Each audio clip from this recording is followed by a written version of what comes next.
Y antes de salir al aire uno va haciendo como el otro programa y el ánimo se pone contento. Así queremos recibirlos a ustedes. Gracias por sintonizar Enfoque Matinal tempranito para saber cómo está el país y más que eso también ayudárselo a interpretar. Buenos días, Pablo Macchini. De eso se trata el asunto. Gracias por la oportunidad. Aquí estamos y estaremos hasta las 9 de la mañana. La agenda noticiosa está sabrosa, con visitas de embajadores, palabras del presidente en la ONU, entre otras cosas, incluidas no visitas sorpresas, sino huelgas terroristas de sorpresa. Decir también que Claudia Francesca, y qué bueno, la directora de Intran, será nuestra invitada principal en este día. Don Nelson. Buenos días a los televidentes, un placer, siempre de buen ánimo.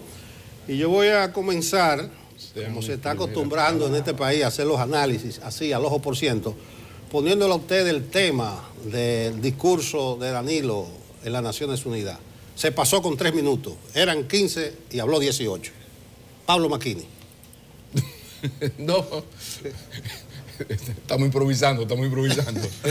No, bueno, decir que las palabras del presidente se centraron en cosas muy globales, sobre todo lo que tiene que ver con cambio climático y el tema del narcotráfico. Son temas muy conversados, muy trabajados y que uno lo que espera ya de parte de Naciones Unidas en el sentido global y de República Dominicana en el sentido local, que se acelere el paso. Porque, por ejemplo, con el cambio climático hay mucho que puede hacer el Estado Dominicano a partir de la aplicación de las leyes. A mí me parecieron muy bien escritas y bien leídas a su estilo, las palabras del presidente Medina, porque esos son dos temas que son de la agenda mundial, que van a estar ahí, sobre todo esto. El narcotráfico de alguna manera va un poquito de paso, porque ya los norteamericanos dieron el visto bueno para comenzar el proceso de legalización, por lo menos de las drogas suaves. Hay que prepararse para que en los próximos 5, 8, 10 años, por ejemplo, la marihuana será legalizada, porque ya el imperio dio su visto bueno por razones que ya hablaremos otro día. En cuanto al cambio climático, es un problema demasiado grave que las potencias mundiales, sobre todo Estados Unidos, se la están tomando con una responsabilidad que la Virgen María tiene que perdonarlos. En el caso dominicano, repito que hay muchas cosas que puede hacer el Estado dominicano para protegernos del cambio climático. La primera, aplicar las leyes ya existentes, como tanto decimos, y también el tema de la educación, sin olvidar el bendito régimen de consecuencias. Hay demasiadas grandísimas empresas de este país contaminando,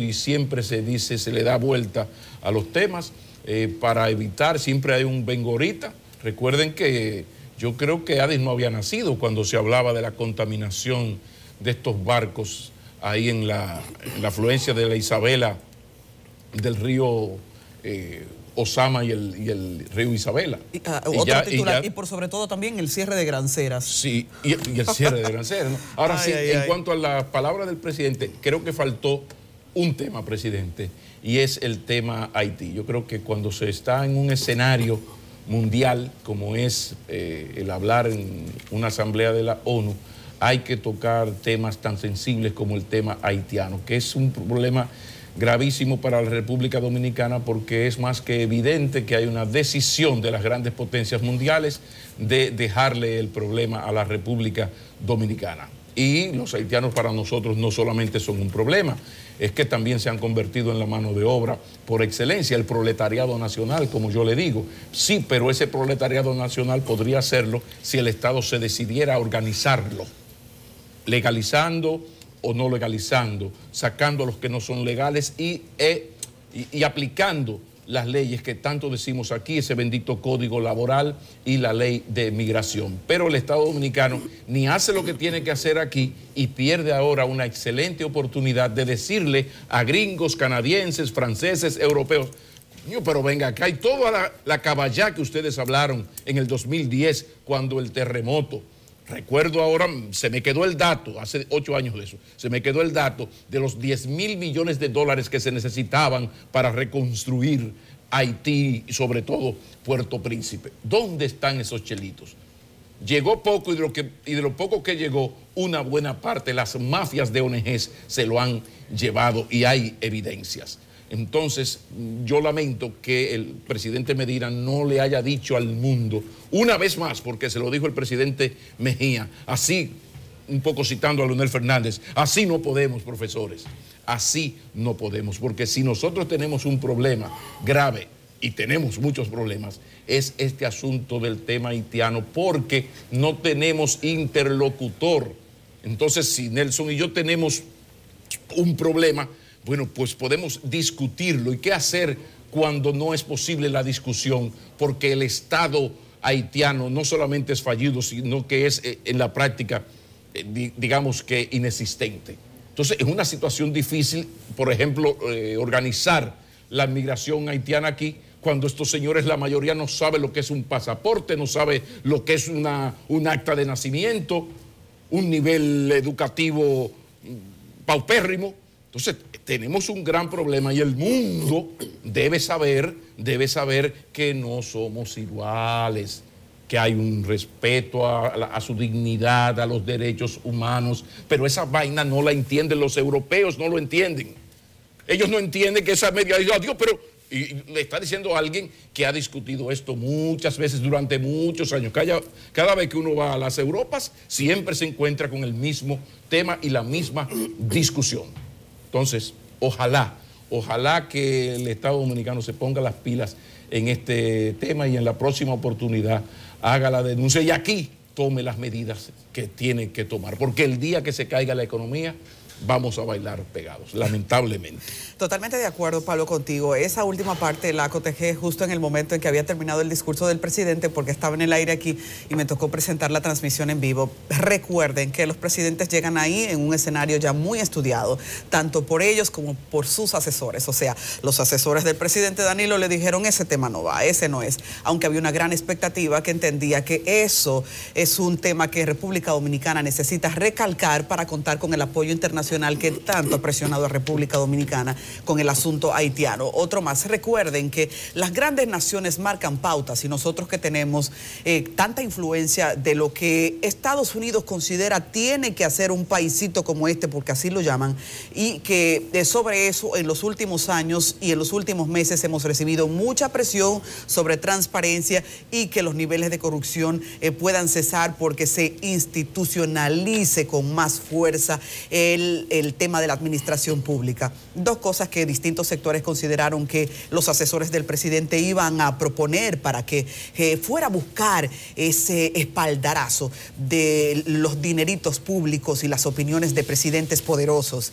Lo que sí nosotros entonces también necesitamos predicar y necesitamos analizar es que en los temas que el presidente ha propuesto en un escenario como este, tanto lo del narcotráfico como el medio ambiente por el impacto que tiene el cambio climático, República Dominicana tiene grandes tareas. El presidente hizo un rapidito ejercicio de mira lo encaminados que estamos en este asunto, y cuando la gente entonces lo analiza, creo que cualquier análisis de pensantes, porque ahora nosotros, y ahorita irá Nelson con eso, ahora tenemos una nueva generación de pensantes, que son los de las redes sociales, que dicen lo que sea, al precio que sea, e insultando al estilo que no tolera a veces el respeto. Pero, señores, un análisis ya juicioso de cómo va República Dominicana en materia de medio ambiente, la protección y cambio climático y el tema del narcotráfico nos deja muy mal parados. Así que yo no sé si el presidente lo hizo en el ánimo de vengan a ayudarme que casi nos asfixiamos, o que no fue así, o estamos encaminándonos en políticas que bien pudiésemos presentar. Recuerden que República Dominicana tiene un nuevo rol y ahí necesita mostrarse fuerte, que es ahora ser un miembro no permanente del Consejo de Seguridad de la ONU, un peso pesado. Y todavía yo pienso que muchos no saben por qué República Dominicana fue a parar ahí o cómo puede aportar República Dominicana ahí. Lo que sí hay que asegurar es que en ese paso República Dominicana necesita un presidente que se deje sentir, y eso es lo que procura el presidente Medina. Así que por eso se enfocó en dos temas que son de agenda mundial, Creo que no obstante dejó perder una oportunidad, porque es que un país pequeño como este, que muchos ni siquiera saben dónde está, necesita cacarear mucho sus problemas para conseguir el respaldo en oportunidades que son calvitas, porque créanme que son calvitas.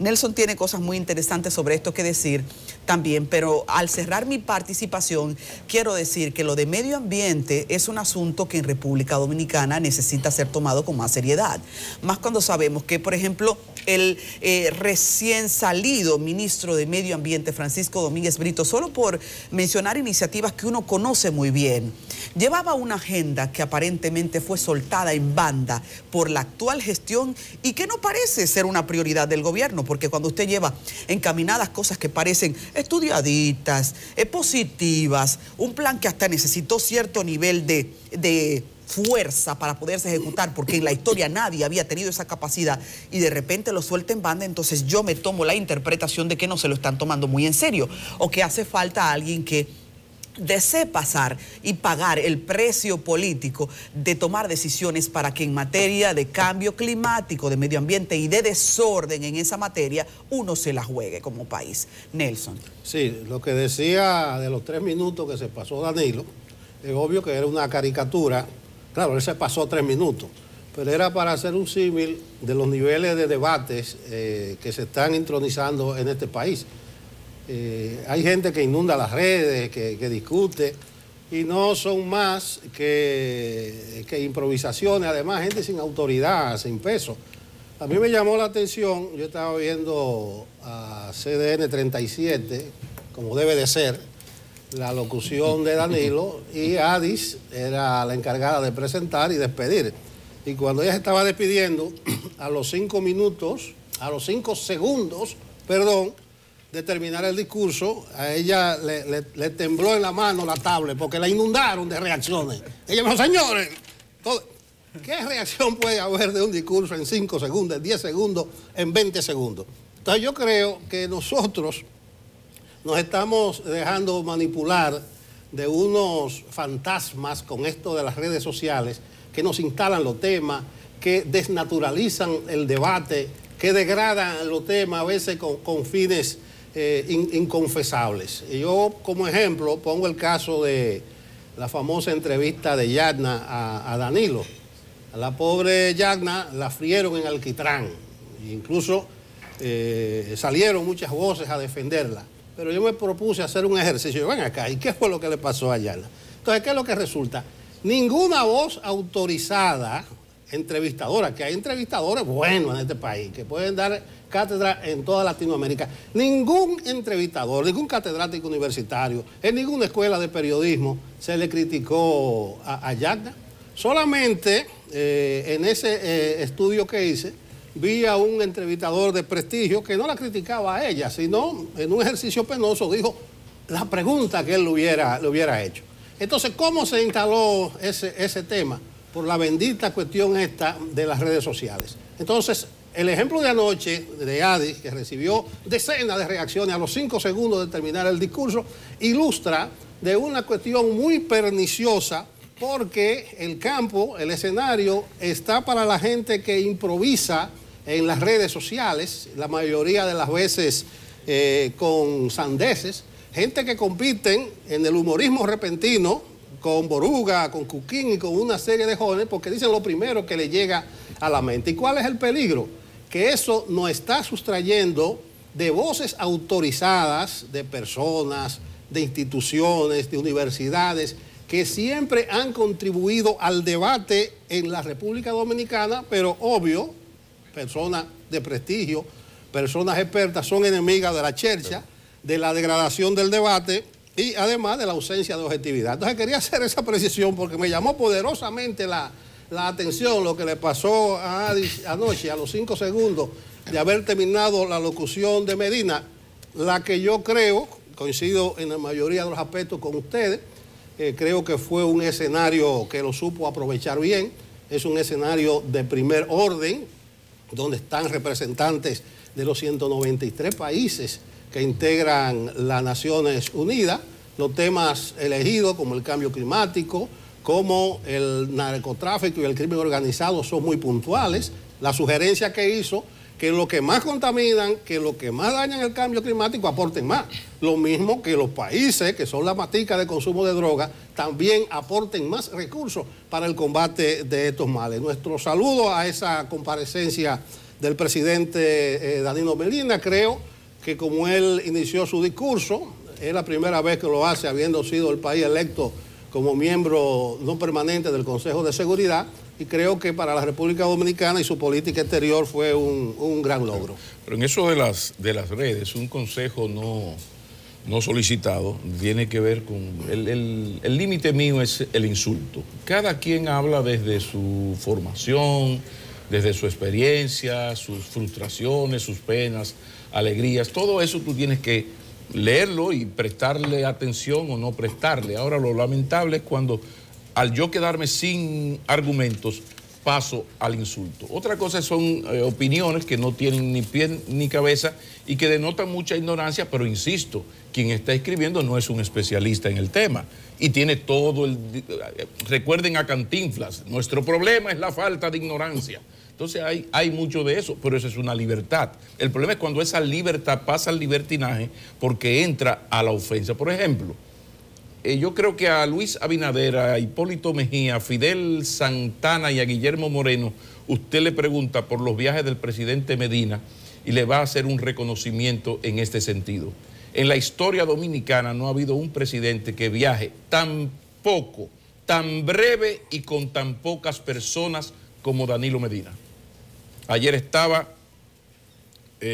González Cuadra, que se paga sus gastos, estaba Rodríguez Marchena, Peralta, Gonzalo. Estamos hablando de una delegación que no llega a 10 personas. Eso no se había visto aquí nunca. El presidente pernoctó en la ciudad posiblemente porque andaba con doña Candy, porque él sale de aquí, va a hacer lo que tiene que hacer y en la noche llegó.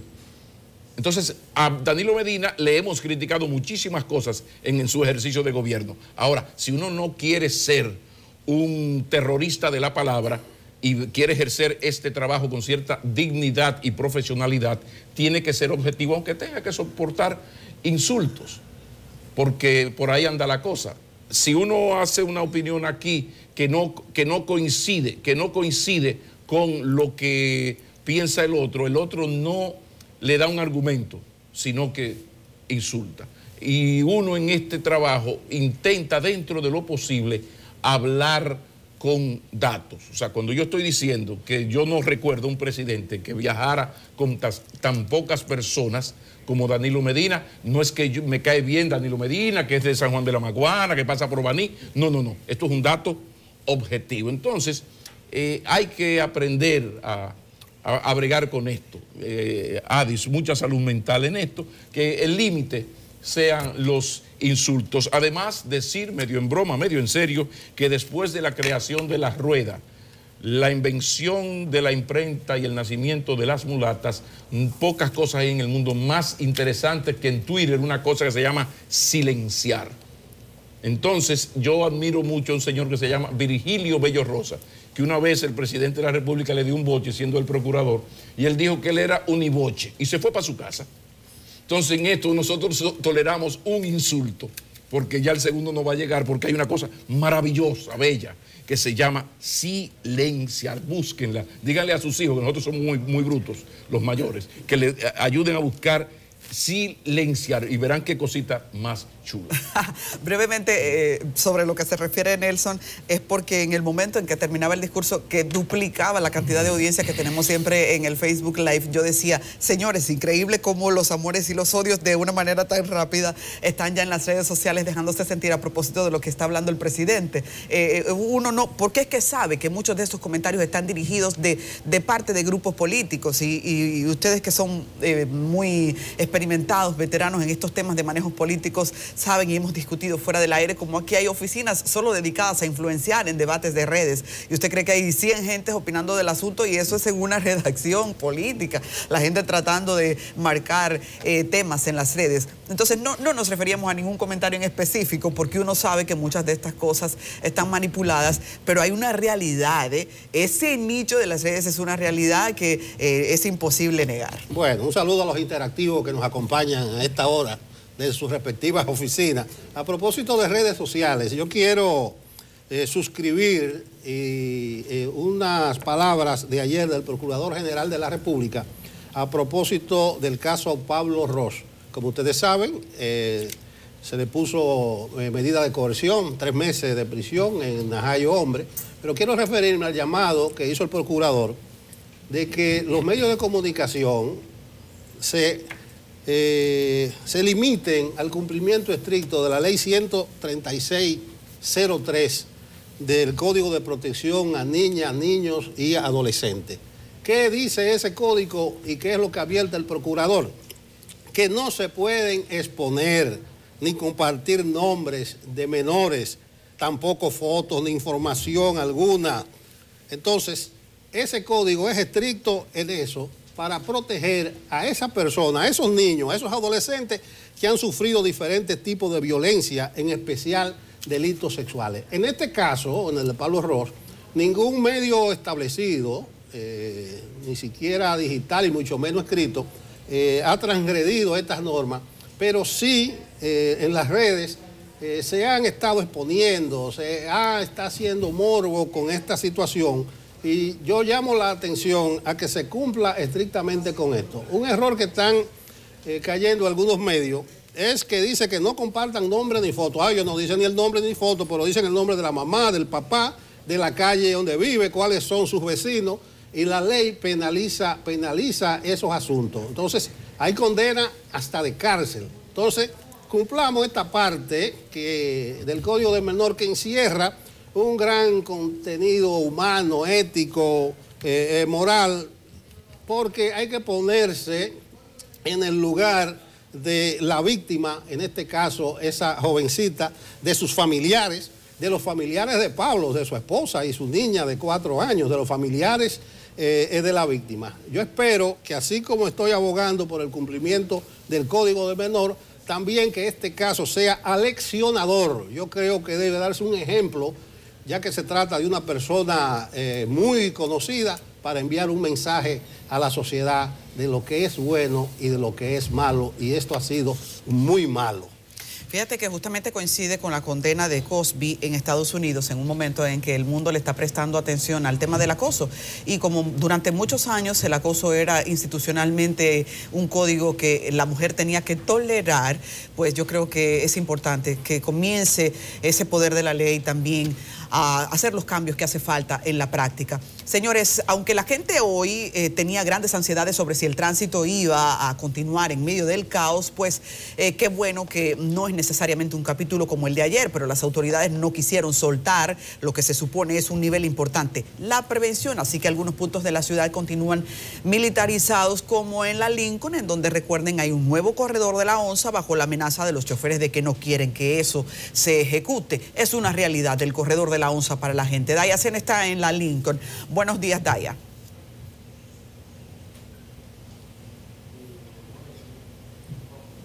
Muy buenos días, Adi. Ciertamente nosotros estamos dando fiel seguimiento a las medidas preventivas que han tomado las autoridades, tanto de la Policía Nacional como de la Fuerza de Tarea Conjunta Ciudad Tranquila, todo esto en pos de los anuncios de manifestaciones, protestas y paros que han anunciado también sindicalistas pertenecientes a la Federación Nacional de Transporte, la Nueva Opción, y también a la Central Nacional de Transportistas, CONATRA. Nos encontramos específicamente en la avenida 27 de febrero, esquina Abraham Lincoln, donde ciertamente sí hemos visto o hemos visualizado los transportistas circular ya de forma normal. Sin embargo, las autoridades son las que han mantenido las medidas preventivas y han resguardado toda esta parte con alrededor de una docena de efectivos pertenecientes al CIUTRAN. Todo este motivo de militarización de esta zona se debe a posibles anuncios que se habían realizado de realizar también protestas en esta zona y paros. Inclusive se había informado de forma extraoficial que se intentaría bajar a algunos pasajeros o impedir que estos entren a los autobuses jefes de la Oficina Metropolitana de Autobuses, OMSA. Por tal motivo se han dispuesto en diversos puntos del Gran Santo Domingo. Específicamente nos encontramos en este de la avenida Abraham Lincoln con 27 de febrero, donde ya ellos están desplegados intentando mantener la seguridad ciudadana. En otros puntos como la avenida Winston Churchill y también la Isabel Aguiar, todos estos haciendo esquina con la avenida 27 de febrero, también han sido desplegados estos agentes de la Fuerza de Tarea Conjunta Ciudad Tranquila, asimismo como se encuentran manteniendo el orden en el tránsito los agentes de la Dirección General de Tránsito y Transporte Terrestre, DGC. En un recorrido que ya habíamos realizado por varias avenidas se podía ver un flujo normal de pasajeros y también de los transportistas, quienes hoy no han acudido al paro porque no se había convocado paro. Pero recordemos también que Juan Uvieres, presidente de FENATRANO, habría informado que se reuniría hoy con los principales líderes de su organización sindicalista para plantear algunas medidas nuevas a tomar en cuanto a las movilizaciones que plantean realizar en estos días. Esta es la información que hasta el momento yo tengo desde la avenida 27 de febrero, esquina Abraham Lincoln. De esta forma yo retorno contigo al estudio. Bueno. Gracias, Daya. Gracias. Es el panorama, señores. Bueno, lo cierto es que este tema es terrible porque, por ejemplo, ustedes saben que los medios de comunicación, por ejemplo, un canal de televisión, opera gracias a un permiso, una licencia que le otorga el Estado. Porque la señal, la frecuencia es del Estado que te la concede. Entonces, por ejemplo, un medio de comunicación no puede atentar contra el Estado y respetar repetidamente la figura del jefe del Estado, poner en peligro la soberanía, ese tipo de cosas, sin que el Estado reaccione y, como es de su propiedad, le quite esa licencia que le pertenece. O sea, no te estoy quitando lo que es tuyo, fue que yo te presté este pozuelo. Esto es lo que ocurre con el permiso para usted conchar una ruta. O sea, las rutas, el permiso es del Estado Dominicano. Entonces aquí vemos acciones vandálicas, vuelve y ocurren acciones vandálicas. Por ejemplo, si la policía atrapa a un señor que en una paralización sorpresa, como le llaman ahora, interrumpe el tránsito, le joroba el día a ciudadanos decentes de trabajo. No, pero ese señor tiene una licencia del Estado Dominicano que se la dio el Estado. O sea, él está conchando en pinturas, en la 27 con Isabel Aguiar. Fue porque el Estado Dominicano le dio un permiso para hacer eso. Entonces, si usted lo que está haciendo es desorden, agrediendo ciudadanos, yo como Estado actúo como actúa con el Club de los Pendejos el Estado cuando uno no tiene el dinero para pagar impuestos o para pagar el anticipo. Entonces aquí vemos cómo tú dices, ¿y el gobierno dónde está? O sea, tú puedes hacer cualquier cosa en este país si tú eres parte de estas, iba a decir bandas, de estos grupos empresariales que tienen los juegos pesados y tiran a matar, literalmente a veces. Entonces tú dices, bueno, ¿qué vamos a hacer? Porque pasan cosas, bueno, ayer lo vimos, Daya Sena estaba haciéndonos el reporte y de repente, ¡bum!, el bombazo. Bueno, ¿y qué pasó con el señor? Esa guagua tiene una licencia y va a seguir operando si está llevando a cabo prácticas delictivas contra la ciudadanía y la ley autoriza al Estado a actuar.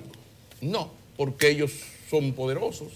Ellos tienen capacidad de dañar el gobierno, son fundamentales en una campaña electoral. Y así va el país, donde aquí la ley es una cosa, una vaina que está allá para ser aplicada al hombre decente, al Club de los Pendejos. Entonces, ahí está un ejemplo más, Yo repito, cuando IKEA llegó al país, nadie fue a la ferretería americana a darle algún dinero porque la ferretería americana iba a dejar de ser la líder. No, llegó IKEA. Libre competencia. En Baní llegó el supermercado Bravo y llegó el supermercado, ¿cómo se llama? El otro, el supermercado de la Churchill. Bueno, ese mismo, La Sirena, ese mismo llegó. Bueno, se embromaron los colmados de Baní y los pequeños negocios. Ah, bueno, Maquini, vete al paso porque, adiós, Bravo tiene derecho a instalarse. Ajá, exactamente. Entonces, ahí sí. Ah, pero como el colmador, el dueño de colmado dominicano, decente, una pequeña ferretería, un hombre decente, no quema goma, no mata a señoras embarazadas, ni quemándolas en una guagua. El Estado, bien, gracias. Ahora con estos señores, entonces aquí vamos mal, porque un país donde hay solo una aplicación selectiva de las leyes para jorobarle la existencia a la gente más o menos decente, un país así no va bien. Claro, nosotros somos líderes en América Latina, creciendo muchísimo, muy bien. El día que eso falle, ya veremos. Yo no me voy a cansar de hacer la advertencia. Es muy bueno y nunca ha sido más oportuno que tengamos hoy a Claudia Francesca de los Santos, la directora del Intran, que podría hablarnos de ese corredor de la onza en la Abraham Lincoln, esa ruta, esa nueva ruta, que parece no se debe a una improvisación, sino que viene a llenar una necesidad. Y qué bueno que esté presente, porque vamos a retomar el asunto del paro de ayer. Fue penoso esa escena del bombazo y lo que menciona el señor McKinney. Ustedes vieron despavorida decenas de personas corriendo. Y en un estudio que pagó el Intran a la Unión Europea y a la Agencia Francesa de Desarrollo, de lo cual hablaremos más adelante con Claudia Francesca, dice que más del 70%, el 71% de las personas que se desplazan en el Gran Santo Domingo lo hacen por motivos obligatorios, ya sea laboral o estudiantil. O sea, que esas personas que ustedes están viendo ahí, o van para el trabajo, o van para la universidad, o van para la escuela. Entonces, lo que hacen estos choferes es una agresión directa a esa parte importantísima de la población que tiene que usar el transporte público para llegar a su lugar de trabajo o para llegar a la escuela. Entonces, es una selva. Parece que no hay ley para esa gente. Incluso no me gustan los casos personales, pero ayer fui víctima de un chofer del Concho, aquí en el trébol de la Luperón en el 9. Me hizo un giro violento delante para él doblar a la derecha y yo seguí derecho, y afectó a la pobre carcacha que tuvo que ir al taller de desabolladura ayer en la tarde. Y yo lo vi, pero no le voy a caer atrás a un chofer del Concho, porque me salen 2 batazos seguro. Y eso es parte de la falta de institucionalidad, del desorden, de la selva, y ojalá que se cumpla enteramente la ley de movilidad vial, que implica modernizar el transporte, regularizar el transporte, y ojalá nosotros demos un paso mínimo hacia el desarrollo. Me gustan más las de Antonio Machado, poesías maravillosas, pero ya tenemos la primera pregunta. Claudio Acosta, lo que se dice en el periódico Hoy, que cada vez se escribe mejor, ya en su artículo de hoy, pues ya nos regaló la primera pregunta para la directora de Intran. Dice Claudio Acosta: ¿es legal que Juan Uvieres y Fenatrano, que operan una ruta propiedad del gobierno, dejen de ofrecer el servicio sin avisarle a nadie, trastornando la rutina productiva de miles de ciudadanos? Con esa pregunta de Claudio Acosta, de lo que se dice del diario Hoy, iniciaremos la entrevista a la directora de Intran, Claudia Francesca de los Santos. Ya regresamos.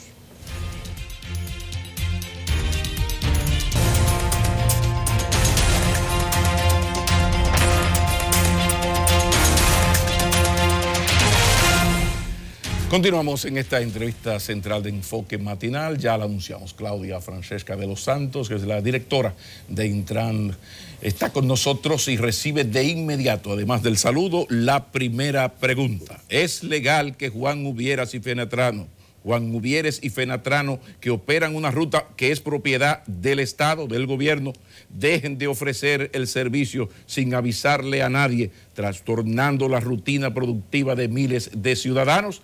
Le manda a preguntar, señora directora, el buen amigo Claudio Acosta. Bienvenida. Buenos días. Un placer. ¿Cómo están? Todas las rutas son propiedad del Estado. Y el Estado lo que tiene es o un contrato de operación de dicha ruta con un operador, o tiene un registro para lo que son las urbanas que se hacía anteriormente. Ahora el Intran, cuando ellos se conviertan en compañía, que la gran mayoría lo ha hecho ya, pues le entrega lo que es una licencia de operación, que es lo que indica la ley. Esta licencia de operación establece una serie de medidas con la que tiene que cumplir el operador y con la que tiene que cumplir el Estado para que este operador fluya de manera correcta. ¿Qué pasa? Todavía hay muchos que siguen siendo sindicatos y no son compañías. Le estamos dando un espacio de tiempo para que logren hacerlo, porque ustedes saben que son estructuras no tan simples para convertirse en compañías de una vez, con una serie de propiedades y una serie de choferes que pasarían a ser o empleados o socios de esa nueva compañía. Entonces, sí no es legal que nadie... la licencia de operación observa con qué deben cumplir, y eso es un incumplimiento de la licencia de operación. ¿Qué puede hacer Intran con la ley en la mano a eso? Porque una cosa es que yo informe que voy a tener un paro mañana, señores, para que lo sepan, y otra cosa es un acto vandálico como ese. ¿Qué hace la ley? ¿Qué dice la ley y qué ha hecho el Intran después de esto? Porque esto es viejo. Muchas veces la ciudadanía no se entera de lo que nosotros sí nos enteramos, porque nosotros, al estar en permanente comunicación con el sector, pues tenemos las informaciones de si va a haber un paro o no. Por ejemplo, ayer, 27 de febrero, sabíamos desde el domingo que había un plan de detener el servicio o de parquearse al lado de una manera pacífica. Entonces, ¿qué hicimos? Duplicamos la cantidad de autobuses de OMSA en el corredor. Y estamos tomando la medida porque también hay que observar algo. Muchos de los operadores que están en algunos corredores no tienen la autorización, sino que son los famosos piratas. Entonces, esto fue algo que se dejó crecer a través de los años, y hoy tú tienes una situación donde en un corredor tú tienes a lo mejor 2 operadores con licencia y hay 3 que operan de manera ilegal. Entonces, ese es un proceso que se está trabajando con las Fuerzas Armadas, con la DGCET y con los inspectores de nosotros para ir retirando estas rutas piratas. Y todo el proceso de reordenamiento que se está haciendo, porque quiero agregar aquí una parte. Nosotros tenemos un año, el tiempo que tiene el Intran, sentada con todos los transportistas urbanos en una mesa, con cada uno de ellos estableciendo cuáles son los corredores. El presidente identificó 9 corredores que son los que vamos a priorizar. ¿Por qué 9? Porque es para lo que los recursos nos dan. O sea, quisiéramos aspirar a más, pero definitivamente tenemos una realidad país, no podemos abarcarlo todo, aunque sí iremos avanzando. Están esos 9 corredores, pues hay una mesa de trabajo con todos esos operadores.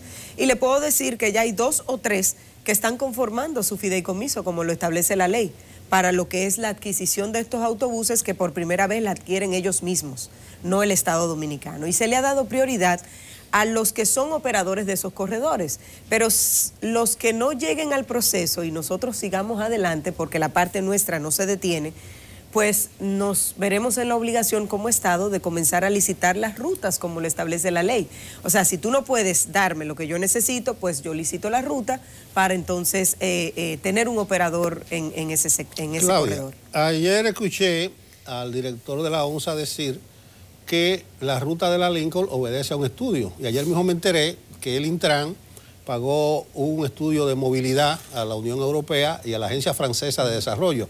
¿Tiene que ver la ruta de la Lincoln con ese estudio? Y tú podrías hablarnos en qué consiste ese estudio de movilidad. Sí, son 2 temas diferentes. El corredor de la Lincoln era un corredor que veníamos estudiando por una necesidad que existe en la vía. En el corredor de la Lincoln, contrario a todo lo que ha salido en los medios, no había ningún operador de transporte público. Es de esos corredores que se habían reservado para en algún momento pues involucrarlo.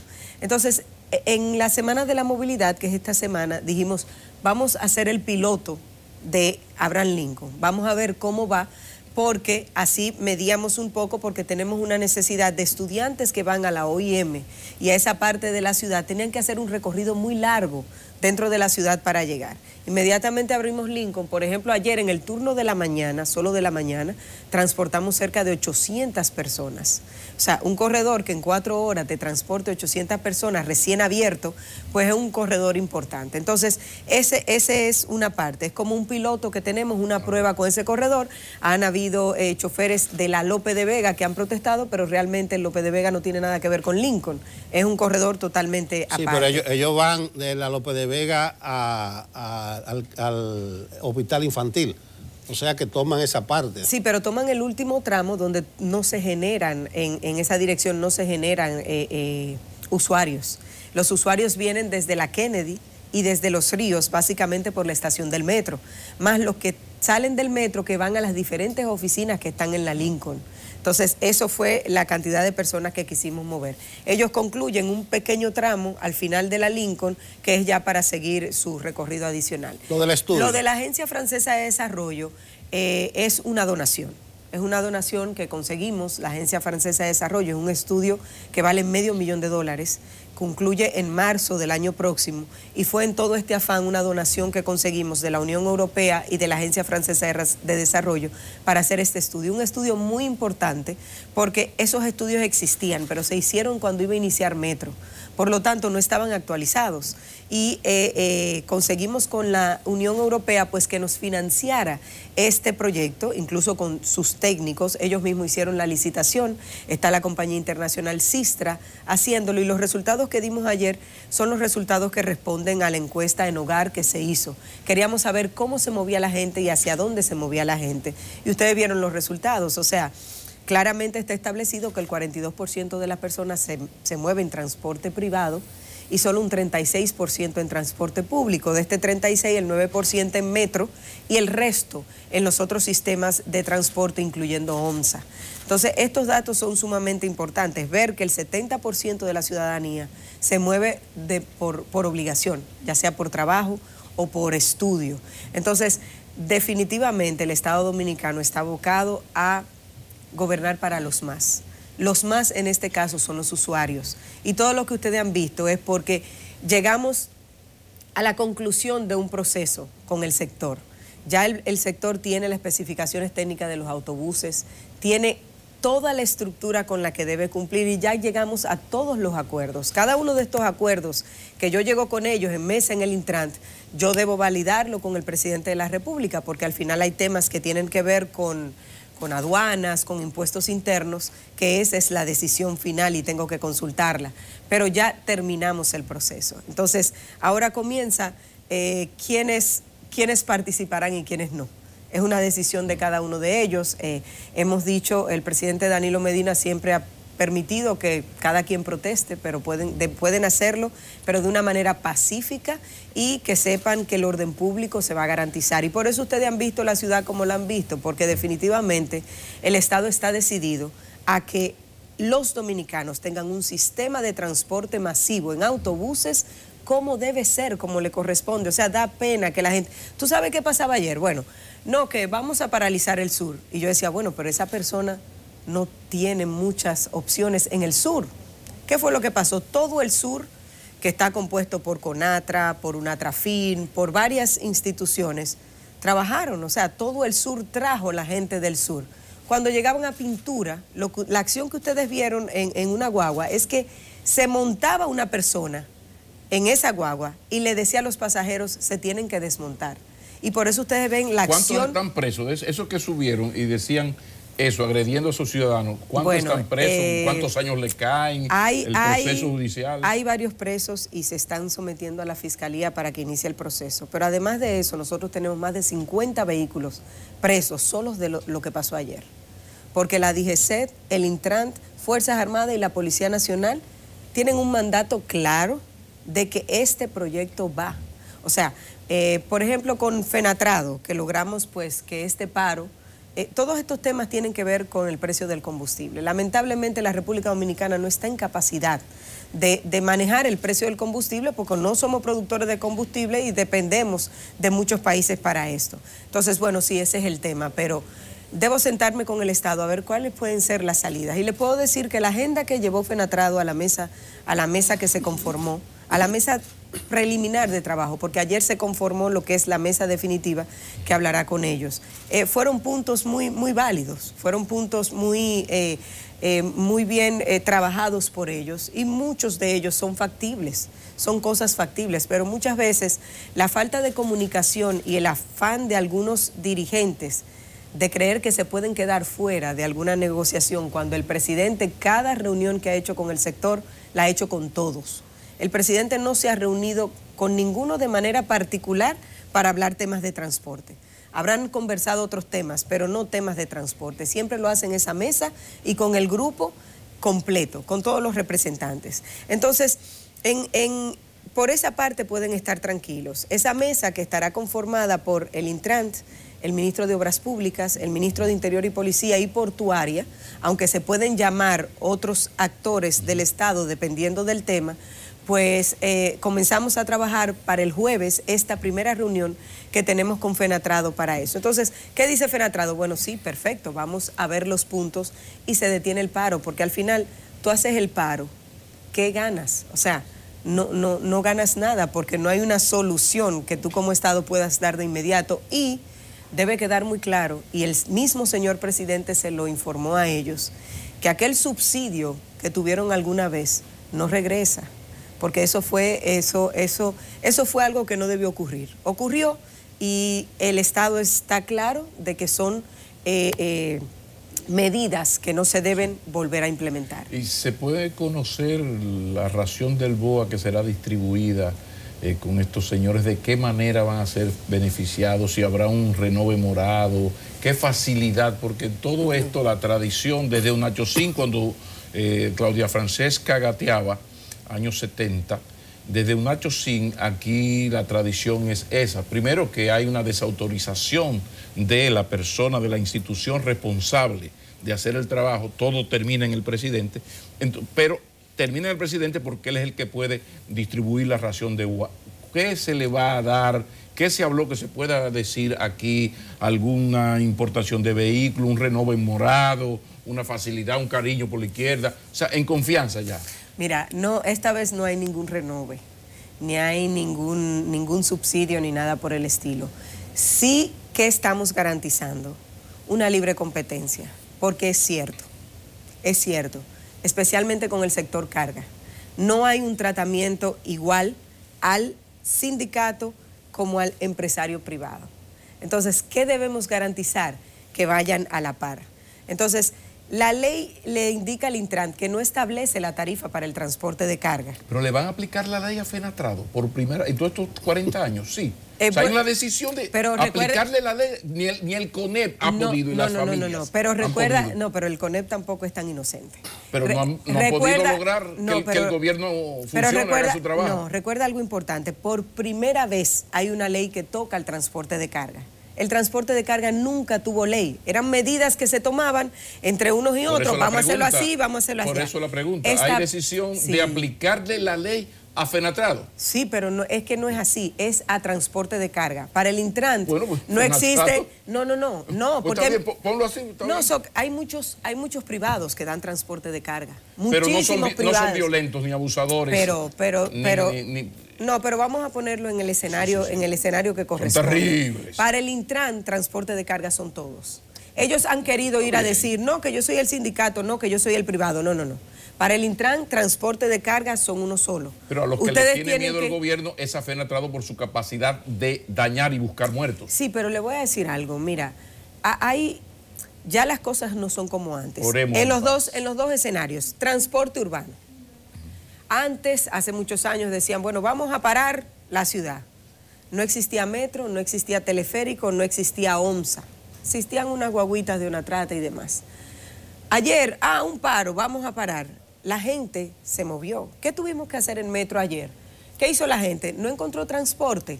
Se fue a metro. ¿Y qué pasó? En metro tuvimos que hacer filas, organizar filas, para que cada vez que llegara un tren, pues la gente lo abordara de una manera correcta.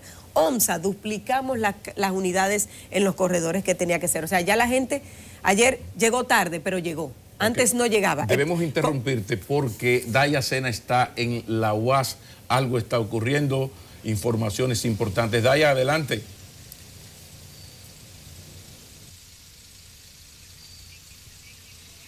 Muchísimas gracias. Ciertamente ahora hacemos un nuevo contacto con ustedes desde la Universidad Autónoma de Santo Domingo, donde ayer circuló a través de las redes sociales un comunicado en el que 8 organizaciones, dirigencias estudiantiles ya también se ponían en reclamos por la exigencia del bajo precio de los combustibles y también de que no se aumenten los precios de los pasajes. Vamos a conversar con algunos de los reconocidos dirigentes estudiantiles de la academia para que nos cuenten un poquito en qué consiste esta manifestación y por qué estas exigencias. Buenos días, Daya.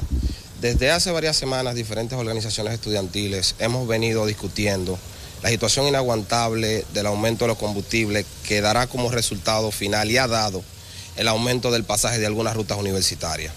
Esta situación ha llevado que rutas como la de la Independencia, la de la Correa y Sidón hayan aumentado el pasaje 5 y algunas 10 pesos. Esto golpeando duramente las finanzas del estudiantado.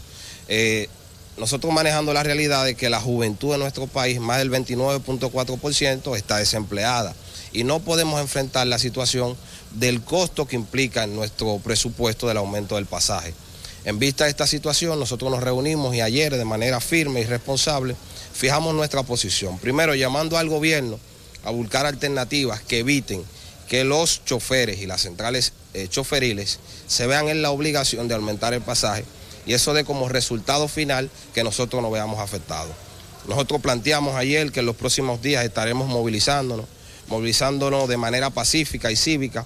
Si la policía no le pone el ingrediente que está caracterizado por ponérselo, de tratar de impedir nuestro derecho constitucional de manifestarnos de manera pacífica y de entrarnos a bombazo como se ha caracterizado históricamente en contra de la universidad. Perfecto. ¿Cuántas organizaciones participan en conjunto? ¿Cuáles son estas? ¿Y qué tan en sí es la exigencia? ¿Qué tanto afecta al estudiantado? Buenos días, Ricky Arias de la Fuerza Juvenil Dominicana. Con la organización de David, que es el Frente Independiente Revolucionario de Estudiantes, FIER, somos 8 organizaciones, la RED, el MIEL, el FER, el GEI, el ERA y la Juventud Haitiana, que ayer, en el día de ayer, nos reunimos y convocamos a los estudiantes a estar pendientes de las próximas decisiones que vamos a tomar. El aumento del pasaje ya es resultado final de lo que nosotros vemos y la posible consecuencia, pero el gobierno viene desde hace meses aumentando progresivamente el pasaje y creando situaciones difíciles en cada una de nuestras familias. No solamente es la cuestión de que hoy hay paralización en prácticamente todos los espacios del país, transportistas, y que están anunciando más paralizaciones, sino que el aumento del gas para la cocina de nuestra familia ha ido incrementando de una manera tan increíble que ya es un problema para poder nosotros adquirir ese preciado líquido. Entonces, los estudiantes los llamamos a estar atentos.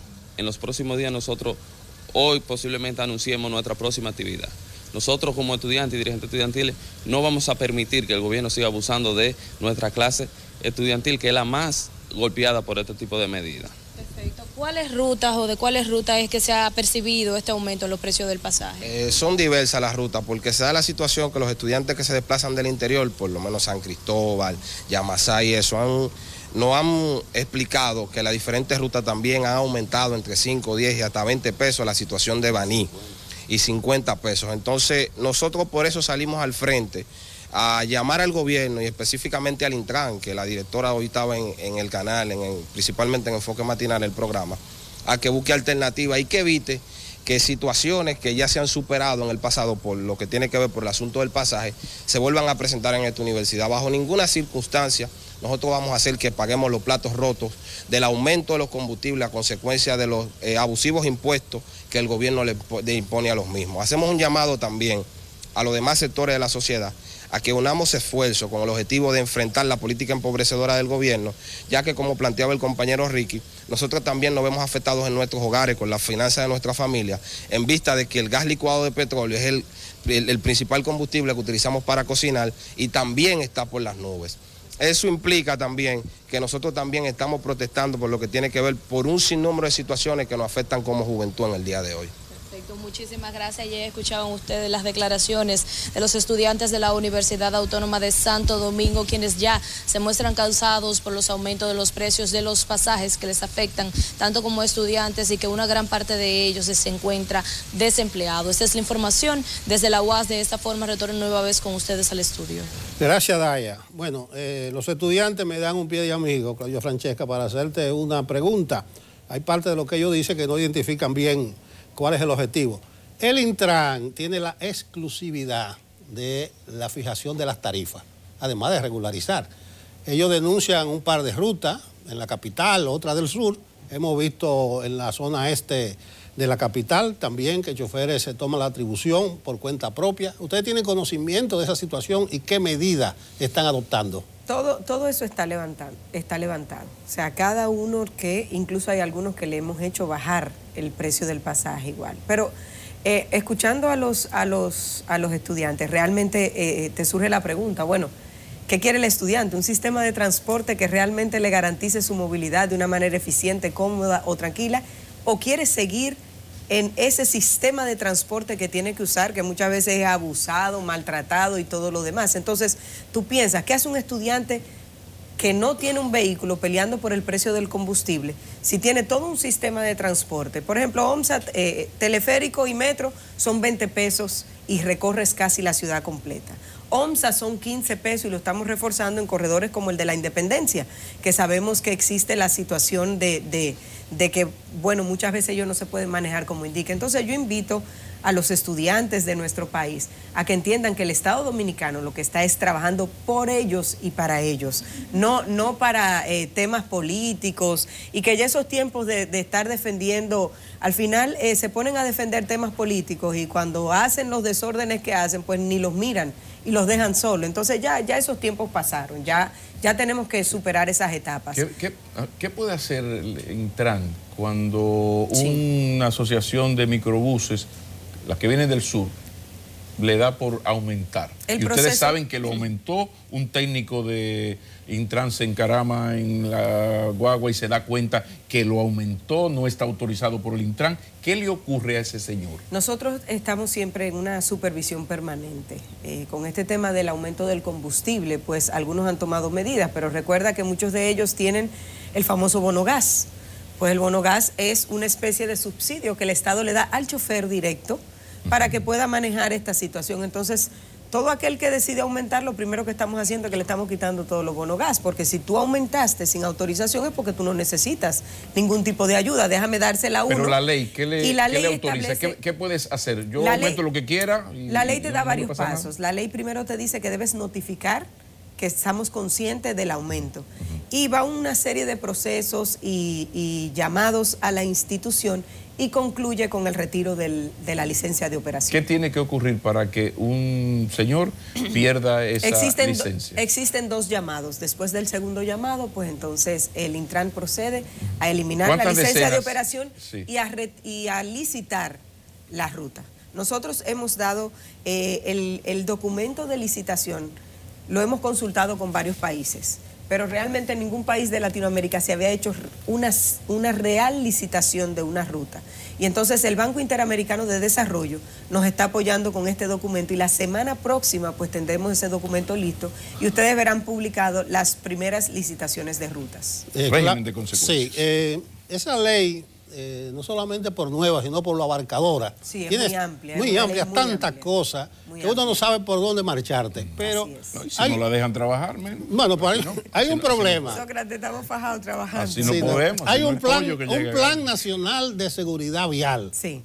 Creo que hay una meta de reducir 30%, a un 30% la siniestralidad hasta el 20%, pero los motoristas parece que no se han enterado que hay una nueva ley, no sé qué ustedes pueden hacer. ¿Ese plan realmente se está aplicando y se está avanzando? Sí, ese plan establece y es un plan que incluso nos prioriza, nos dice que debemos priorizar. Y con la DGCET estamos trabajando el tema de los motoristas y una prueba es que no salen de allá los sindicatos de motoristas por la presión que tienen para cumplir con el casco, las luces del motor. Son muchos, son más de casi 2 millones de motoristas a nivel nacional. Entonces son muchos y por eso con la DGCET hemos priorizado de qué manera vamos a ir abordando el sector, tomando en cuenta que son el 62% de las personas que mueren en accidentes de tránsito, son los motoristas y luego el 19% son los peatones. Por eso es que ustedes ven como que nos hemos concentrado mucho en el tema peatones y mucho en el tema motores, porque si logramos reducir ahí, pues alcanzamos la meta con mayor facilidad. Debemos interrumpirte porque tenemos a Laura Sepúlveda desde la sede central de la ONU, donde ustedes saben se celebra la Asamblea General número 73. Muy buenos días, Laura. ¿Qué nos tienes? ¿Cómo anda la ONU? ¿Cómo está New York?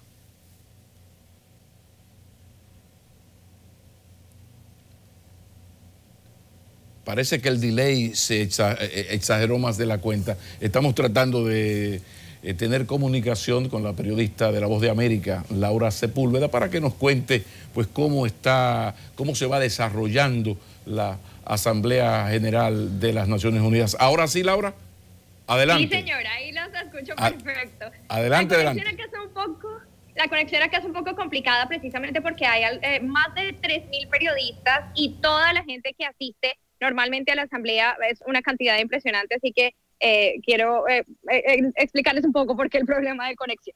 Bueno, para el día de hoy tenemos una agenda bastante llena. Recordemos que el día de hoy se celebra el Día Internacional contra los ensayos nucleares, un tema que ha sido de gran importancia en el mundo, especialmente para el gobierno de los Estados Unidos, que recordemos en su agenda de relaciones internacionales ha sido uno de los puntos que ha estado evaluando muy de cerca. Recordemos que se llevó a cabo un encuentro histórico precisamente para el diálogo de los ensayos nucleares, así que es precisamente lo que se estará conmemorando el día de hoy. Intervenciones de líderes latinoamericanos, tenemos varias importantes el día de hoy durante las horas de la mañana. Colombia y Cuba estarán hablando frente a los miembros de la Asamblea General del Consejo de Seguridad. También durante las horas de la tarde tendremos a Honduras, El Salvador, Bolivia, y la noticia del día especialmente está con Venezuela, ya que en la agenda oficial de la Organización de las Naciones Unidas aparece que el presidente Nicolás Maduro podría asistir el día de hoy a la Asamblea General, pese a que el canciller el día de ayer en una rueda de prensa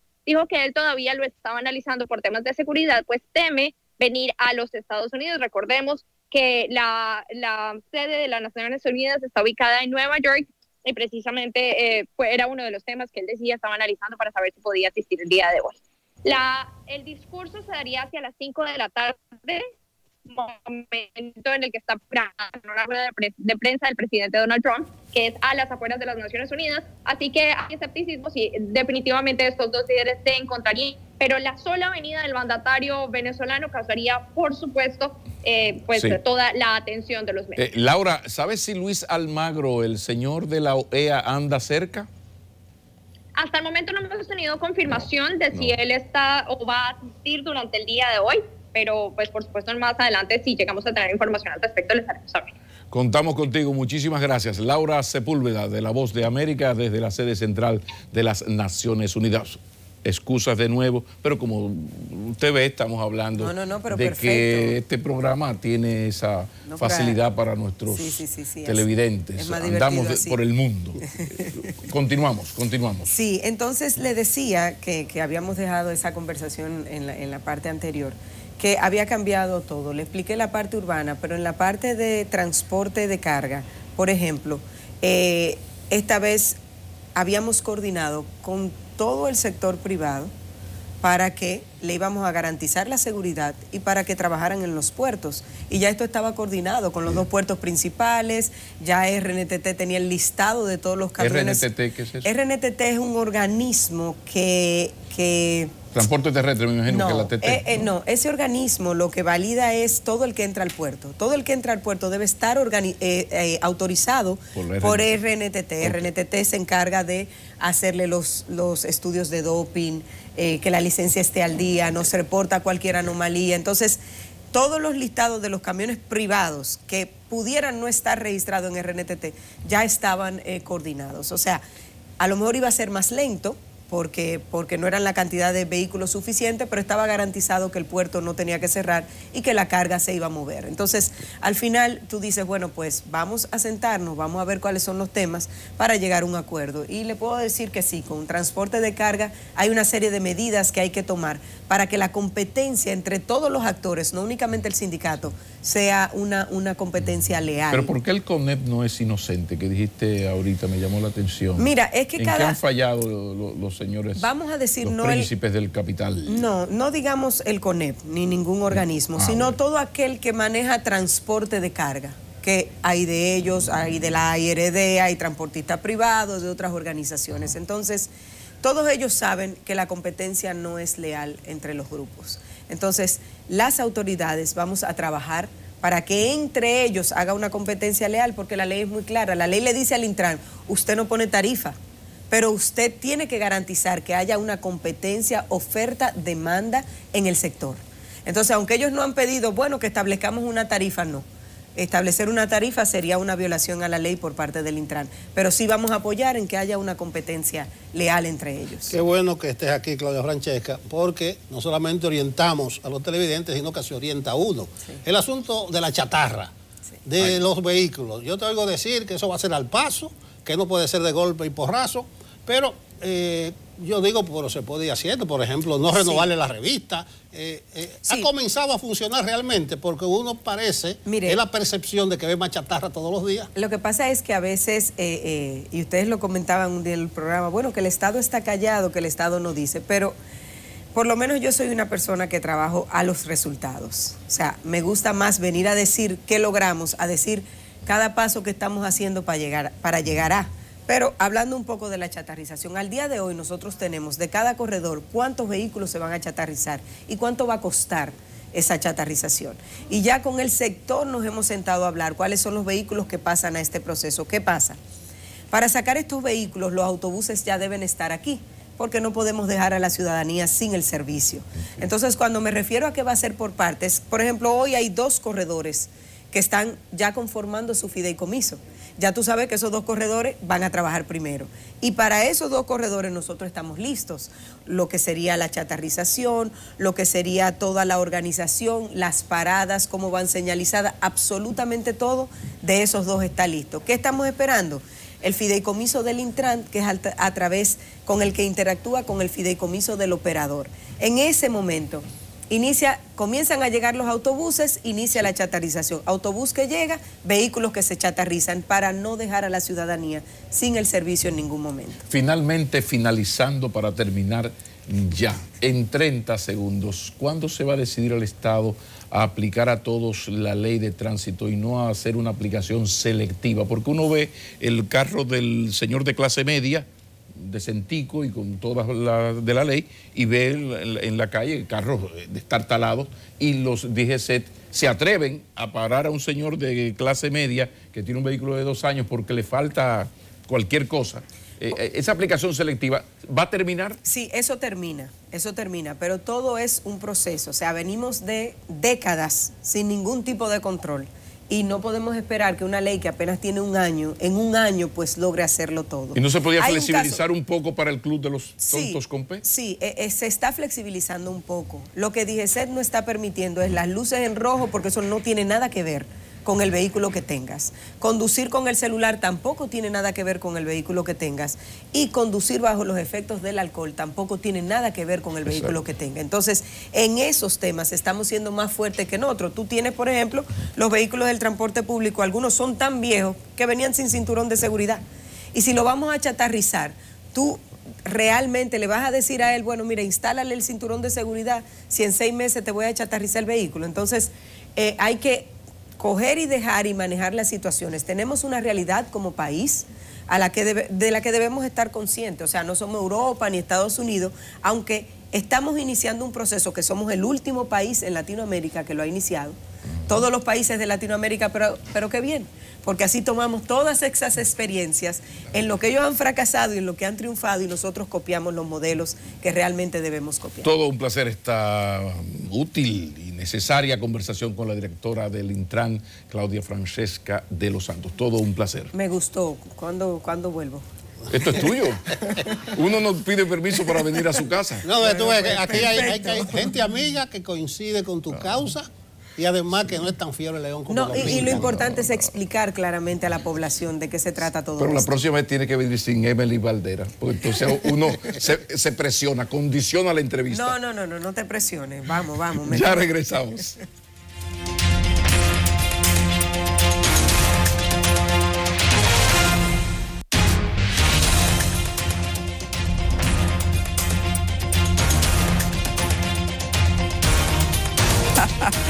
Ay, señores, vamos a una entrevista apasionante y de repente decía antes de comenzar, hay nichos de profesionales en donde cuando usted comienza en ese mundo de información, hurgar, encuentra tanto.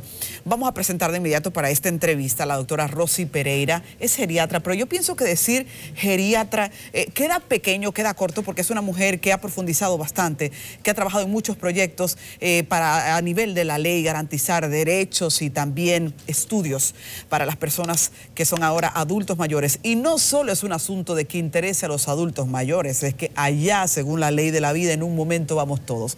Buenos días, Rosy. Muy buenos días, placer de estar aquí con ustedes. Qué bueno. Sabes que antes de empezar la entrevista hablábamos de cuál es esa población y cómo proyecta su crecimiento. Y quisiera hacer ese ejercicio de datos hacia el público, porque hay gente que ve la edad adulta como algo lejano, distante, todavía no estoy y se goza solo el presente. No, definitivamente las poblaciones a nivel mundial están envejeciendo y nuestro país no se escapa al envejecimiento poblacional. Quiérase o no, aun cuando nosotros tenemos todas las deficiencias que tenemos, los países pobres, sin salud, sin sanidad, con problemas económicos, con falta de educación, pero nos estamos poniendo viejos. Y nos estamos poniendo viejos antes de ser ricos, que fue lo opuesto que sucedió en los países industrializados. Contra esos datos ponen a uno rápido. Entonces nosotros tenemos que comenzar a planificar desde ya qué nosotros vamos a hacer con el envejecimiento poblacional. Cuando nosotros como Estado no podemos ofrecerle, porque no tenemos cómo ofrecerle todas las respuestas que esa población va a tener. Debemos ahora, antes de que las proyecciones nos pongan en una situación donde va a haber más viejos que personas en etapa productiva, nosotros tenemos que comenzar a trabajar en eso. Si usted nos está mirando, preste mucha atención, llame a la abuela, al abuelo, al tío, a la mamá, porque esto le interesa. Hay una situación real. La mayoría de enfermedades cosechadas en la vejez no las heredó de nadie, las cosechó. Hablemos de esto a la gente. Bueno, usted sabe que ahora se trata mucho de lo que son las enfermedades no transmisibles. Las enfermedades no transmisibles son aquellas que se cosechan, como usted dice, por la forma como vivimos. Nosotros envejecemos de la forma en que vivimos. Si nosotros tenemos una mala alimentación, falta de ejercicios, falta de atención social, falta de ese tenglaje, esa base social que nos hace a nosotros vivir mejor, vivir más felices, nosotros vamos a tener problemas. ¿Y cuáles son las enfermedades no transmisibles que nosotros hablamos? Estamos hablando, usted sabe que hay una diabetes tipo 1, esa sí te transmite, pero hay una diabetes tipo 2 que aparece después de los 40 años, que es cuando usted come más de la cuenta, se hace obeso, come más carbohidratos de lo que debiera comer y entonces su páncreas, que es el que produce la insulina, lo que controla el azúcar, que yo lo comparo con un catcher en un juego de pelota, la insulina funciona así. Usted, yo y una persona de 60 años producimos la misma cantidad de insulina, pero la insulina de una persona mayor es menos eficiente. El catcher se le pasan las bolas y ese azúcar sale a circulación y ahí comienza la diabetes. Si nosotros no tenemos un sistema donde se nos promueva salud, donde se nos diga a nosotros, mira, usted debe vivir de esta y de esta y de esta manera, vamos a tener problemas. Lo mismo sucede con las artrosis. Si usted tiene mucho peso, la artrosis, que es el cartílago, es una especie de colchoncito que nosotros tenemos entre las articulaciones que amortigua el peso. Con un sobrepeso, si usted, los amigos que nos escuchan, las personas mayores que nos escuchan, se recuerdan de los colchones de guata. Los colchones de guata, después que la gente se acostaba mucho, se ponen finitos. Entonces, así mismo se pone ese amortiguador y roza hueso con hueso y así se producen las artrosis, que causan mucha discapacidad. Están las cataratas, que son cosas que no son heredables. Y sin embargo, es más, la misma presbicia se puede usted. Yo, a mi edad, yo no tengo presbicia, nunca he sufrido de presbicia porque yo sabía lo que tenía que hacer cuando cumplí 40 años. La presbicia es cuando usted sabe que en la medida que después de los 40 años que la gente tiene que comenzar a poner la mano así para poder leer o alejar el periódico o el libro porque no enfoca. Y es porque nosotros tenemos dentro de nuestros ojos un lente que está sostenido por dos músculos que cuando se aflojan ya no hay enfoque. Si usted tiene ahora 40 años y está comenzando a notar ese cambio, pestañe cada vez que usted va a leer algo hasta que enfoque. Eso es un ejercicio que se hace a su músculo y usted no va a tener que ponerse los lentes por esa presbicia. Mucha gente lo que hace es que coge una lentilla de esas que venden -2, +5, +6, que sé yo, y se lo pega y ahí fracasó. Porque si se puso la lentilla y su ojo se acostumbró a la lentilla, no va a funcionar el ejercicio. Doctora, sabemos que, por ejemplo, la psicología ha dividido en diferentes periodos las enfermedades de la gente según sus edades. Ahora, en pleno siglo XXI, metido a la depresión, al estrés social, a la gente que saltó del campo a la ciudad, ¿siguen siendo las mismas las enfermedades de los adultos mayores o hemos cambiado? Son las mismas. Algunas se han acrecentado debido fundamentalmente a la situación socioeconómica en que vive el adulto mayor. Las depresiones son muy comunes. Recuérdense que un 4% de la población dominicana padece de una depresión mayor. Se ha aumentado, muchos dicen que es un 7% y hasta un 10%. Pero la gente que está mayormente afectada son los menores de 25 años y los de más de 60 años.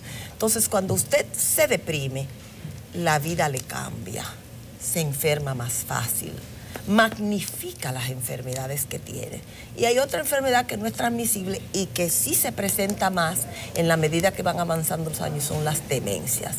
Ese famoso alemán, el Alzheimer, que la gente le tiene tanto temor, es una realidad y es una realidad en nuestro país, donde hay una incidencia alta. Y lo peor de todo es que los seguros no le cubren los medicamentos que pudieran por lo menos dilatar el proceso de daño cerebral que produce la enfermedad de Alzheimer o las demencias vasculares, que son las en segundo lugar.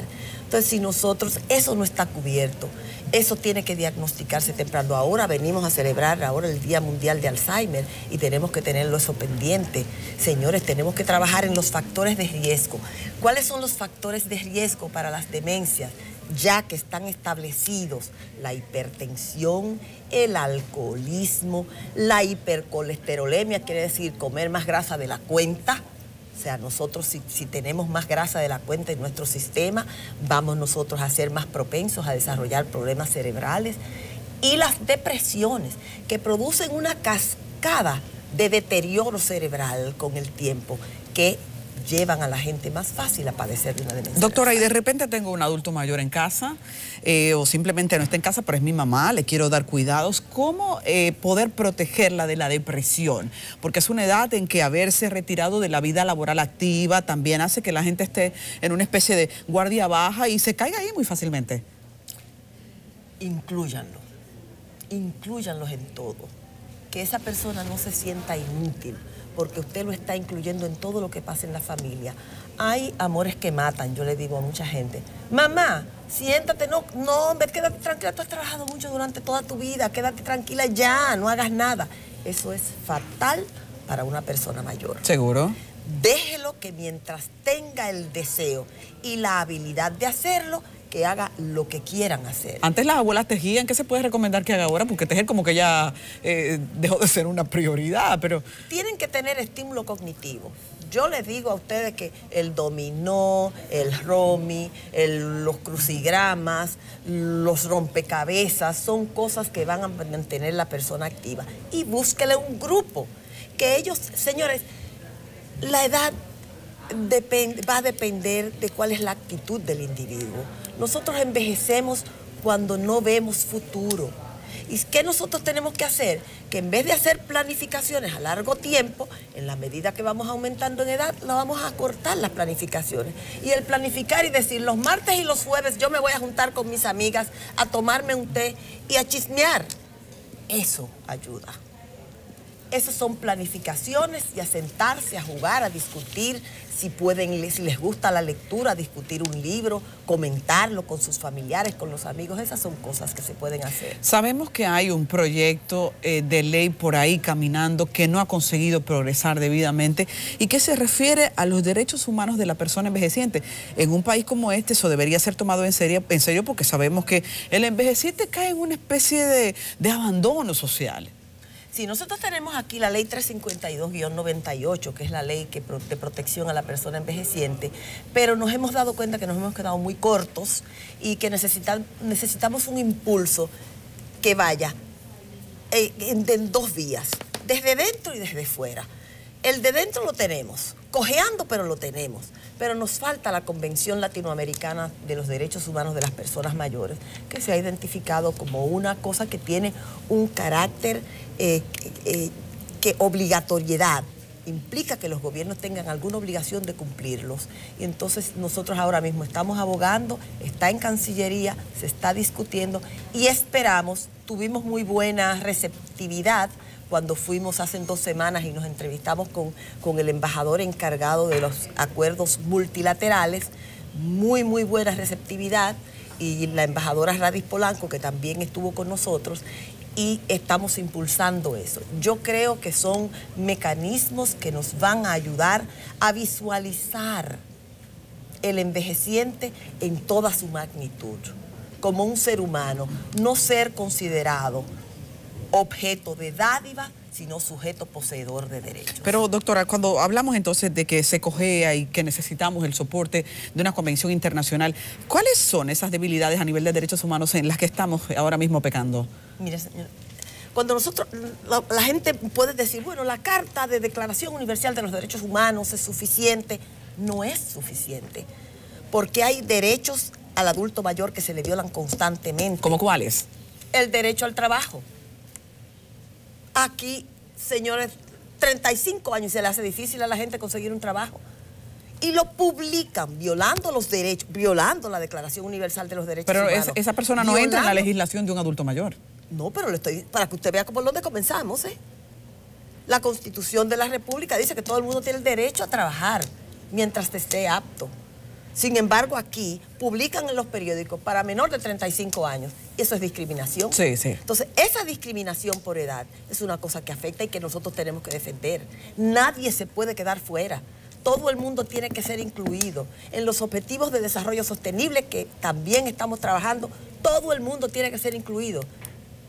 Los adultos mayores son parte de nuestra sociedad. Como un ejemplo ahí, una breve publicidad. Me encantó mucho, en una temporada trabajé en Estados Unidos y es da deleite ver cómo adultos mayores trabajan hasta limpiando las mesitas ahí de un McDonald's. Y como andan conduciendo, una mujer de 80 años conduce su vehículo normal y la sociedad la respeta, le tiene su espacio. En los supermercados, protegiendo, le dicen los hombres paletas porque protegen el cruce de los niños, en los cruces de los colegios. O sea, hay muchísimas cosas que se puedan hacer, pero que aquí no le dan oportunidad. Ok, es interesante este mundo de los adultos mayores. Doctora, yo la quiero comprometer públicamente porque usted, yo pienso que tiene mucho que darle a esta sociedad y hay que hacerlo público eso, no solamente en la sala de consultas. Para finalizar, ¿qué recomendación les daríamos a la familia? Porque es que el adulto mayor no es un ente que busca soluciones solo, eso se hace en familia. Seguro. A las familias nosotros lo que les recomendamos es eso. Número 1, que tengan claro cuáles son las cosas que tienen que hacer para prever enfermedades que no son contaminantes, pero que sí son discapacitantes. O sea, no me le den comida de más para que se pongan obesos. Traten de que el individuo comience, que camine, aunque sea 20 minutos todos los días, que eso lo va a ayudar no solamente a mantener su organismo, pero recuérdense que cuando usted camina, cuando usted se ejercita, se produce un antidepresivo natural que nosotros tenemos, que se llaman las endorfinas, y eso ayuda al individuo a sentirse más feliz. Inclúyanlo. Tienen que hacer una inclusión total. Algunas veces decimos, no debemos comunicarle al adulto mayor y hasta el duelo se lo niegan. Se le muere un familiar y no se lo dicen, ay, para no mortificarlo. ¿Hay que hacerlo? Hay que hacerlo. Que vivan su duelo. Pero no se deprime y a veces eso le arrastra otras enfermedades. Es peor, porque entonces se dan cuenta de que no le informaron y ya ellos hubieran querido participar de eso. Doctora, usted es una mujer que habla muy bueno, su preparación no se quedó en la butaca, anda con usted muy bien amoblada, gracias por venir, gracias. Quiero comprometerla que regrese, con gusto, díganos con que gusto. Sí. Así será, señores, hay un compromiso, estamos envejeciendo y dice la ley de la vida que vamos de aquí para viejos, no de aquí para jóvenes, así que esto hay que hablarlo. Continuamos con Enfoque Matinal.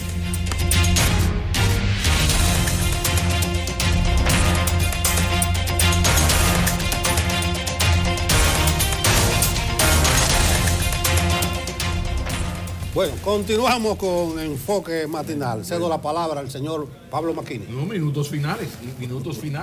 No solamente 7 camiones. Obras son amores y no buenas razones. Y además, siempre hemos dicho, hay algo importante, muy importante, y es que... Tremendamente importante. No se trata de casualidades. En política no existe eso de casualidades. Entonces, de repente nos hemos encontrado con que la primera visita de la señora embajadora Bernstein ha sido a la alcaldía del Distrito Nacional, a David Collado. Ahí hay cocoricamo, Nelson. No, porque yo recuerdo cuando se fue Hans Hertel. ¿Tú recuerdas a Hans Hertel, puertorriqueño? Sí. Bueno, cuando se fue Hans Hertel, llegó, creo que era Manisch, el nuevo embajador, y era una época electoral. La primera visita fue al presidente de la Junta Central Electoral. Mejor mensaje no podía existir. Luego, cuando llegó el Wally, el anterior, fue y visitó a la Procuraduría General de la República. Era en esa época en que los norteamericanos habían bajado la línea de politizar la justicia. Ahora, de repente, la señora viene y visita a David Collado, hizo la donación de 7 camiones, pero además dejó el compromiso de reunirse con la Junta Empresarial que apoya las labores del Cabildo, donde hay 2 señores muy humildes, de muy escasos recursos económicos, como don Pepín Corripio y Juan Vicini. Entonces también hay una colaboración en todos los temas fundamentales para la alcaldía del distrito, desde lo que tiene que ver con el cuerpo de bomberos, el tema turístico, el tema del emprendimiento, Dominicana Moda, planeamiento del territorio. O sea, es un asunto muy bien elaborado. Entonces, como no existen las casualidades en la política, incluso las diosidades a veces ocurren, yo creo que debemos prestar especial atención a la relación de la embajadora con la alcaldía del distrito, porque ustedes saben que David Collado se ha convertido en todo un fenómeno de popularidad dentro de la política nacional, pero específicamente en el PRM, que a uno le llama mucho la atención porque es una persona que nunca habla de política partidaria, sino que él es alcalde y habla de alcaldía y dale con la alcaldía y problemas de la ciudad o cualquier otra cosa. Entonces llama la atención que un político tan atípico en ese sentido tenga tan buena aceptación y de repente uno ve estos amores. Entonces creo que hay que prestar especial atención, insisto, es la primera visita que hace la señora embajadora, visita oficial, a un funcionario del Estado Dominicano, del Poder Municipal específicamente. Eso que hace el señor Macchini es lo que se llama sacarle punta al lápiz. Porque, sí, porque está cargado de insinuaciones. Resulta que eso se estila, ¿verdad? La señora embajadora llega nuevecita de cajeta y va a iniciar una serie de visitas, ustedes la van a ver en los próximos días, pero resiste esa interpretación de que haya escogido al ayuntamiento del Distrito Nacional y a la persona de David Collado como su primera visita. Lo resiste, pero le digo, es sacarle punta al lápiz. Ella viene con una agenda, están los desastres naturales, me imagino que se reunirá con medio ambiente, con la gente del COE. Sí. Hay un plan para darle entrenamiento a los bomberos del distrito, es en la parte del Gran Santo Domingo. Ese es un dato que tiene que ver con esa línea. Bueno, muy bien, se va buscando las justificaciones que ella está cumpliendo la agenda de cuáles eran sus propósitos. Y ustedes se están riendo ustedes mismos. Está la seguridad ciudadana. No, porque a veces son cosas porque fue casual, ¿verdad? Que tú piensas que fue casualidad. Estaba más cerca del palacio, se llega más fácil al consistorial que a cualquier otro sitio. Hay cosas que se pueden ver inocentes, pero tienen su Pero por sobre trasfondo. todo había que hablar de bomberos. Había que hablar de los bomberos. No, es su agenda, no los bomberos, su agenda. Su agenda, pero ella comenzó por David Collado. Pablo la adorna, le dice que está bien valorado en las encuestas, que es una figura un poquito discreta, parca, en cuanto a sus expresiones públicas, y él se lo tomó bastante calladito. ¿Quién? Bastante calladito. Si ustedes me lo permiten, en estos últimos minutos yo también quiero abordar pero otro tema. Uno se supone que quiere terminar light para que la gente esté relajada, pero este no es necesariamente un tema light. En un país de pelota y con una mayoría, con una identificación muy apasionada, aguiluchos de corazón, uno esperando este tiempo para relajarse, para uno olvidarse de los problemas del mundo, viendo sus jueguitos, sus aguilitas ganar y todas esas cosas. El tema de a quién se dedica el torneo importa, porque recuerden que esto despierta, repito, pasiones especiales. Y con cuánto conflicto a nivel de diferentes escenarios uno va recibiendo el tema de la dedicación a Leonardo Matos Berrío, más porque se está haciendo crítica de manera muy particular a su historia personal, y a hechos de la historia que resultan comprometedores. Yo no me quiero de una manera específica reelegir a acusaciones. Se supone que aquí deberíamos estar hablando de lo que los tribunales han decidido y de lo que no han decidido. Leonardo Matos Berrío, en 31 de octubre de 1982, la historia le atribuye un escenario muy específico. Perdió la vida quien fuese su mujer en el parqueo de un hotel de la capital.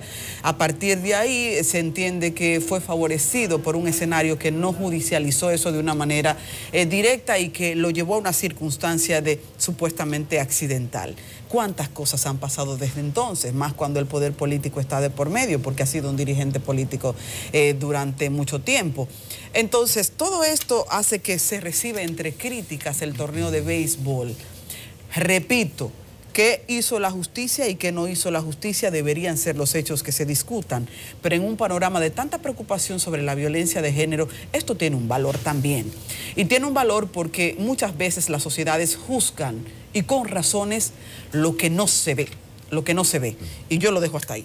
Bueno, me parece que ha sido un error innecesario de ambas partes, de la liga proponerlo y de él aceptar. Yo pienso que Leonardo Matos ya está en ese otoño de la vida, de uno disfrutar los nietos, los bisnietos, escribir sus memorias, y cuando se le dedica el campeonato a Leonardo Matos Berrío, él sabe que iba a ocurrir, lo sabe la liga, lo que está ocurriendo, que es volver a conversar de lo que tanto se ha conversado y de otros temas innecesariamente. Yo pienso que no era necesario ni dedicárselo ni que él aceptara. Pero bueno, es una decisión que solamente saber que el Licey, como siempre, ganará, pues alivia un poco. Bueno, yo termino felicitando a las ex fiscales Jenny Berenice, Liranzo, Dinás, Johanna Reyes, que fueron designadas procuradores generales. Como dicen en la lotería, felicitaciones a las agraciadas. Y se supone que yo me tengo que callar a lo que tú dijiste de es un maquillajito, a mí no me gusta. De eso vamos a hablar mañana. Lo hablamos mañana. Nos vemos mañana. Maquillaje.